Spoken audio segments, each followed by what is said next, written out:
Olá para todo mundo. A gente vai começar nessa aula a revisão das expressões algébricas. Expressões algébricas são os objetos mais importantes que tem na matemática. Então você precisa dominar essas expressões algébricas se você quiser aprender matemática e aplicar ela em outras áreas, certo? Então vamos lá. O que é uma expressão algébrica? É um objeto que contém números e letras. Números e letras. Aqui do lado direito, exemplo. 2x vezes x contém número e contém uma letra. Essas letras, a gente chama elas de variáveis. Elas estão no lugar de números. Elas estão fazendo o papel de números, estão substituindo números. Certo? Então, isso aqui seria uma expressão algébrica. Números e letras ligado pelas operações matemáticas, ó, soma, subtração, multiplicação e divisão. Nesse caso aqui, a operação é multiplicação. Ó, 2 vezes x. Você escreve assim, ó, de maneira compacta, 2x ao quadrado.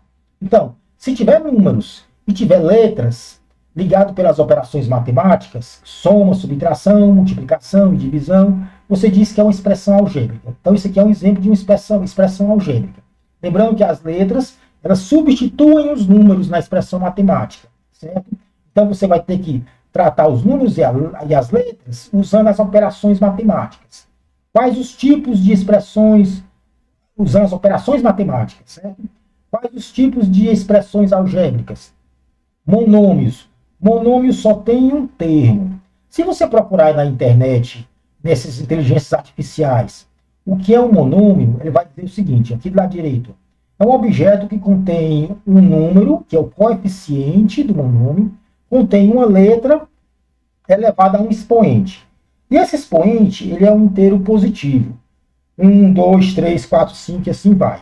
Então, a definição que você vai encontrar por aí de monômio é um objeto que contém um número, contém uma letra elevada a um expoente inteiro positivo. Mas tem outros autores que dão uma definição mais ampla de monômio. Se você tiver mais de uma letra nesse seu objeto, tem autor que diz que isso também é monômio, certo? Então vamos usar essa definição mais ampla.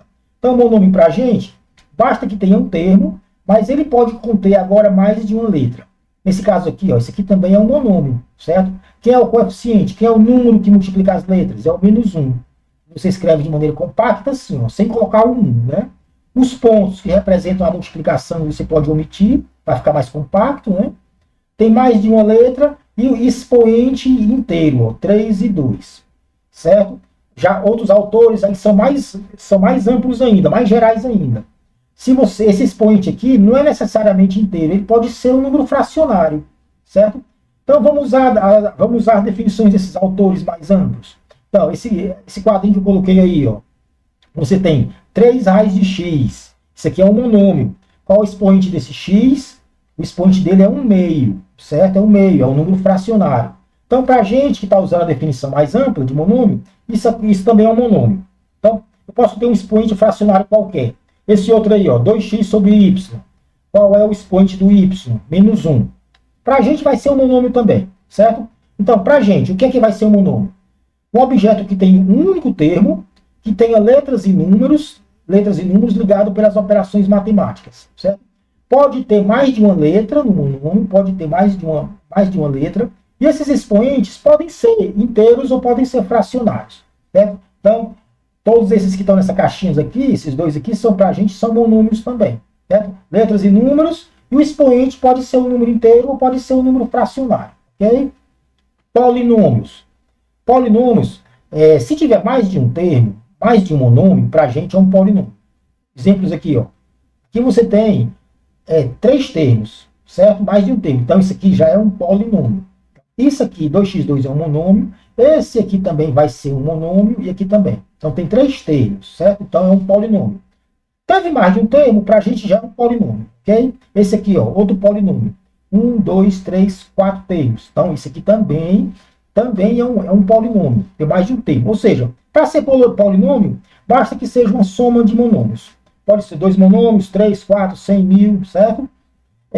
Como a gente está usando a definição mais ampla de monômio, essa caixinha que está em cima aí, ó, essa soma feia que está aí, ó, raiz de x, xy, y, isso para a gente vai ser um polinômio, certo? Isso porque o raiz de x, a gente está considerando que é um monômio, x vezes y também é monômio, e o raiz de y também é monômio. Então, tem três monômios aí. Então, isso para a gente também é um polinômio. Ok? Outra expressão algébrica importante, uma das mais importantes, na verdade, é a equação. Aqui lá embaixo, aqui, ó, equação, basta que tenha uma igualdade. Por exemplo, o volume de uma caixa. Como é que você acha o volume de uma caixa? Você multiplica os três lados, ó, x, outro lado y e a alturazinha z. Os três tamanhos, x, y e z. Então, o volume da caixa ó, é produto de x, y e z. Você multiplica os três tamanhos. Isso aqui é uma equação, porque tem uma igualdade. Do lado esquerdo, tu tem o volume da caixa, que muda de acordo com as letras que tu escolheu aqui, ó, as variáveis. Você pode dar valores quaisquer para x, y e z. X pode ser 2, 3 e 5, 1, 5 e 10, certo? Então, eu dou valores quaisquer, por isso que x, y e z são variáveis. Então, equação, basta que tenha uma igualdade. Outro exemplo aqui, ó. A hipotenusa de um triângulo retângulo. Você soma os quadrados dos catetos, soma e depois tira a raiz. Isso aqui é a hipotenusa, isso aqui é uma equação. Observe que tem uma igualdade, certo? E tem letras que são os catetos, e aqui é a hipotenusa. Ok? Em muitos problemas de matemática que você vai encontrar aí pela sua vida de estudante, ou no Enem, por exemplo, você vai ter um enunciado literal de um problema matemático, né? Ou seja, escrito lá em palavras o problema. Você vai ter que construir, baseado nesse enunciado, você construir a expressão algébrica desse enunciado e resolver essa expressão e encontrar uma ou duas letrinhas, certo? Então, um problema começa falando de um número, né? Um número escondido, um incógnito, certo? Você pode chamar esse número escondido de x, y, z e t. Incógnita. Eu confundo com incógnita, não. É incógnita. Né? Incógnita porque está escondido de você. Você vai ter que resolver o problema e descobrir quem é, certo? Então, um número você pode dar a letra que você quiser. Você pode dizer que é x, pode dizer que é y, z, t. O problema é seu, então você atribui a letra que você quiser, certo? O que é o triplo desse número? Digamos que o número seja x. O triplo de um número é 3 vezes x. Você escreve assim de maneira compacta, né? Então, o triplo de um número é x. A metade do triplo de um número, ó, metade, um meio, do triplo de um número. Um meio vezes o triplo de um número. Metade do triplo de um número. Eu escrevo assim de maneira compacta.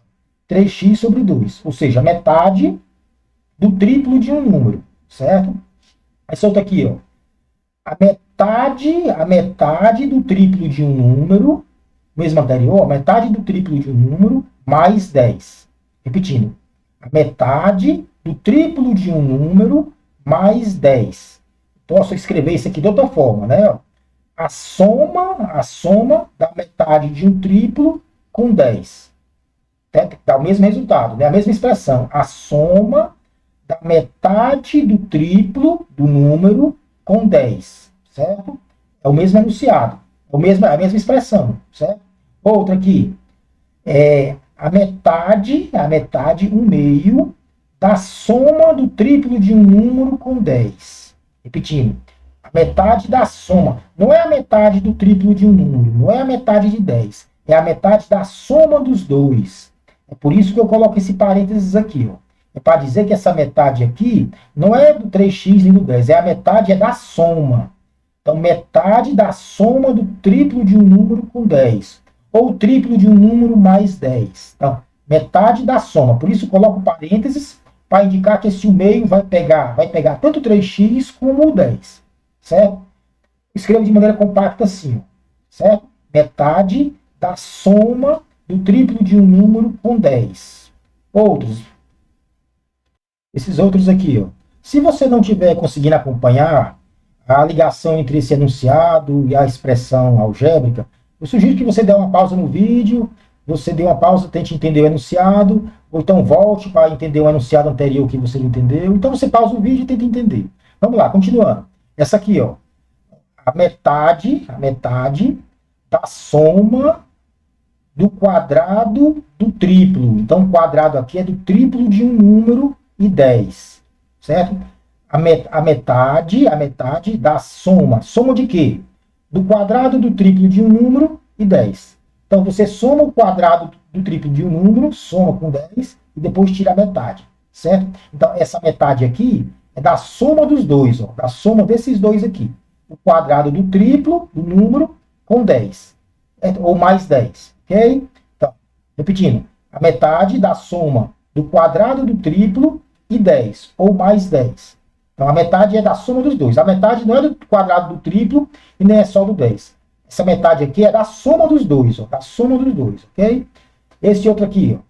Esse outro aqui você pode dar dois enunciados diferentes. Aqui, o quadrado da soma do triplo de um número e 5. O quadrado aqui não é do triplo nem do 5. O quadrado aqui é da soma. O quadrado da soma, a soma de quem? Do triplo de um número e 5. Ou o triplo de um número mais 5, certo? Então, esse quadrado aqui é da soma dos dois. É o quadrado da soma. Triplo de um número e 5. Certo? Você pode escrever isso aqui dessa forma aqui também. Ó. O triplo de um número mais 5. Aí você dá uma pausa. Ao quadrado.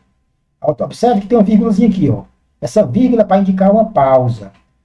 Para indicar que quem está ao quadrado é tudo que vem antes. Ó. O triplo de um número mais 5. Aí pausa. Ao quadrado. Certo? Então, essa pausa aqui vai dizer que quem está ao quadrado não é só o 5 ou 3x, o triplo de um número. É a soma. Certo? Triplo de um número mais 5, pausa, vírgula, ao quadrado. Fica um pouco ambíguo, né? Porque se você tirar a vírgula, a coisa fica feia, complica. Certo? Fica um pouco ambíguo. Esse aqui é o mesmo enunciado, só que eu tirei a vírgula. Aqui está com vírgula, aqui está sem a vírgula.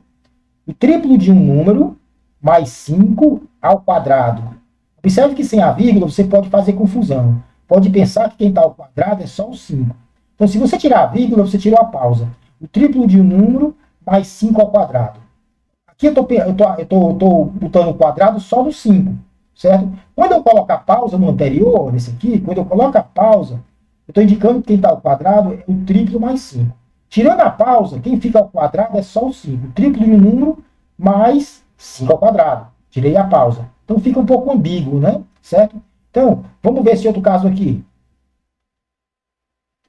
Ó, esse enunciado aqui, ó, ele pode causar confusão, causar ambiguidade, certo? Porque você pode interpretar de dois jeitos diferentes. Né? Qual é o certo? Então ele pode causar uma confusãozinha. Vamos ver aqui, ó. A raiz cúbica, ó, o índice 3, da terça parte de um número, o número sobre 3. Então, a raiz cúbica aqui é da terça parte de um número, mais 1. Então, aqui eu posso escrever como raiz cúbica da terça parte de um número, mais 1. Mas você poderia pensar que é isso aqui, ó. O mesmo texto simboliza isso aqui. Raiz cúbica da terça parte de um número, mais 1. Observe que é o mesmo texto, né? O mesmo texto, certo? Com duas expressões diferentes, né? Então isso causa confusão. Aí, professor, não poderia colocar aqui a vírgula para evitar a confusão? Aí continua confuso porque você falando a expressão, ninguém sabe se você deu ou não uma pausa, né? Então isso aqui é confuso, certo? Eu posso interpretar desse jeito, esse enunciado, como posso interpretar assim também, ó. Aqui também é a raiz cúbica da terça parte de um número mais 1. Como é que eu removo essa confusão? Mudando aqui o enunciado. Vamos escrever assim, ó. Esse aqui de cima a gente escreve assim, ó.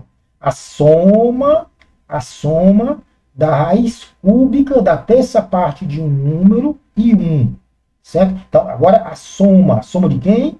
Raiz cúbica da terça parte de um número e 1, ou mais 1. Pronto, agora ficou um enunciado mais claro, né? Então eu uso esse enunciado aqui, ó. Certo? Soma da raiz cúbica com 1. Raiz cúbica de quem? Da terça parte de um número. Já esse outro aqui eu posso escrever assim, ó. A raiz cúbica da soma. A raiz cúbica aqui não é só da terça parte de um número. A raiz cúbica aqui não é só do 1. A raiz cúbica aqui agora é da soma. Soma de quem? Da terça parte de um número e 1. Ou terça parte de um número mais 1. Certo? Então, essa raiz cúbica com índice 3, nesse caso aqui, certo? Ela é da soma dos dois, da terça parte de um número e 1. Certo? Já nessa aqui de cima, você tem a soma da raiz cúbica com 1. Então agora você evitou confusão, né? Escrevendo desse jeito aqui fica confuso. Você não sabe se a raiz cúbica da terça parte de um número mais um é isso ou é isso aqui. Isso aqui é a raiz cúbica da terça parte de um número mais um. Ora, mas isso aqui também é. Raiz cúbica da terça parte de um número mais um. Então você reescreve os enunciados. Então se você não entendeu, você pausa o vídeo aí e dá uma olhada com calma. Para a nossa aula não ficar muito longa e cansativa, eu vou terminar essa primeira parte da revisão de expressões algébricas com esse slide aqui. Pronto. E se eu tiver a soma de dois números, se meu problema é falar em dois números, duas letras que eu não conheço, duas incógnitas, a soma de dois números, você pode escolher x mais y, a mais b, certo? P mais q, então, você escolhe a letra que você quiser. Então, a soma de dois números, posso escolher x e y, ponto. Isso aqui representa a soma de dois números, certo? Esse aqui, ó, a terça parte, ou seja, um terço, a terça parte da soma dos quadrados de dois números. Repetindo, terça parte da soma dos quadrados de dois números. Observe que não é a soma de dois números, é a soma dos quadrados, x ao quadrado mais y ao quadrado, certo? E essa terça parte não é só de um número ou de outro. A terça parte é da soma dos dois. É por isso que você coloca esse parênteses aqui, ó. Então, eu coloco parênteses para indicar que esse um terço, ele vai pegar o x ao quadrado, mas vai pegar o y ao quadrado também, certo? Ou seja, a terça parte não é do x2 do y2, é da soma dos dois. Por isso, o parênteses, né? Você pode escrever de maneira compacta, desse jeito aqui, ó. Terça parte da soma dos quadrados de dois números, ok? Certo? Se não entendeu, você pausa o vídeo e dá uma olhada. Último aqui.